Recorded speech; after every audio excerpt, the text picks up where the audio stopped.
जय साईनाथ। अनंत कोटि ब्रह्मांड नायक राजाधिराज योगी राज परम ब्रह्म श्री सच्चिदानंद सतगुरु साईनाथ महाराज की जय। श्री साईनाथ महाराज की जय। श्री साईनाथ महाराज की जय। सक्सेना बंधु, ज्ञान की बातें चैनल के माध्यम से मैं बाबा का एक एक्सपीरियंस शेयर करना चाहती हूँ। हम लोग दिल्ली एनसीआर में रहते हैं और हर 6 महीने में हम बाबा के पास शिरडी मिलने जाते हैं बाबा से। लेकिन अभी हम सभी घरों में लॉकडाउन है तो अभी कहीं आना जाना नहीं हो रहा है, बाबा के शिरडी नहीं जा पा रहे हैं। और बाबा की द्वारिका माई, बाबा का द्वारावती, बाबा का प्रसादालय, बाबा की शिरडी बहुत हमें याद आ रही है। तो जब बाबा के शिरडी में कोई भी जाता था तो बाबा उसके खाने और रहने का इंतज़ाम करते थे। बाबा उनका पूरा ख्याल रखते थे। और आज भी बाबा, जब हम शिरडी जाते हैं तो बाबा हमारे रहने का, खाने का, हर चीज़ का बाबा ही इंतज़ाम करते हैं। और ये चीज़ साईं भक्त बहुत अच्छे से जानते हैं कि बाबा किस तरह से पल पल पे हर चीज़ में बाबा मदद करते हैं। तो मेरा अनुभव है, मैं अपने छोटे भाई के साथ एक बार शिरडी गई थी। तो क्या हुआ था कि बाबा का हमने दर्शन किया, उसके बाद हम प्रसादालय गए।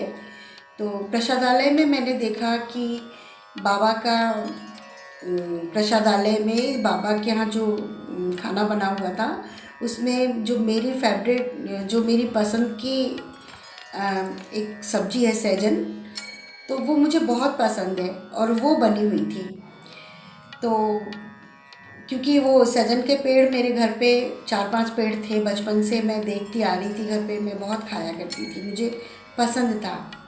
तो जब मैं शिरडी गई अपने भाई के साथ तो मैंने देखा उस दिन भी बना हुआ था। तो मुझे इतनी खुशी हुई कि बाबा, छोटी छोटी बातों से इतनी खुशी होती है कि जैसे बाबा ने आज स्पेशली मेरे लिए बनवाया हो। तो ऐसे अनुभव होते थे, ऐसा लगता है कि बाबा बहुत करीब है, हमारे हर चीज़ का ख्याल रखता है।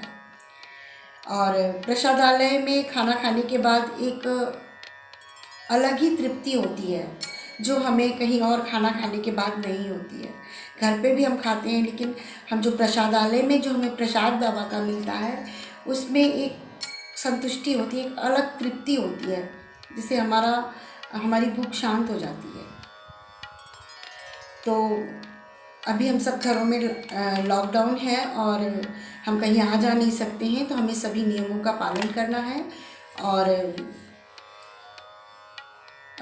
कोविड-19 क्या है? बाबा ब्रह्मांड नायक हैं, बाबा की 5 महाभूतों पे सत्ता है और बाबा चाहें तो 1 मिनट में सारे संकटों के बादल को हटा सकते हैं। लेकिन हम घरों पे बैठे हैं तो हमें इस चीज़ को थोड़ा मनन करना चाहिए कि क्या हमसे सच में कोई, हम लोगों से जाने अनजाने में कहीं कोई गलती हुई है। जो बाबा हमें शिरडी में हमें इतने प्यार से रखते थे और आज हम वहाँ जा नहीं पा रहे हैं, तो क्या हमसे कोई ऐसी चीज़ हुई है? तो अगर जाने अनजाने में कोई गलती हुई है तो बाबा से उसके लिए माफ़ी मांगें और तौबा करें कि बाबा, हम तो कुछ नहीं जानते बाबा, हम बच्चे हैं। और अभी तक जो भी कठिन से कठिन परिस्थितियां हैं, कठिन से कठिन संकटों में भी बाबा ने हमें निकालते आए हैं, तो इस परेशानी से भी बाबा हमें निकालेंगे। जय साईनाथ।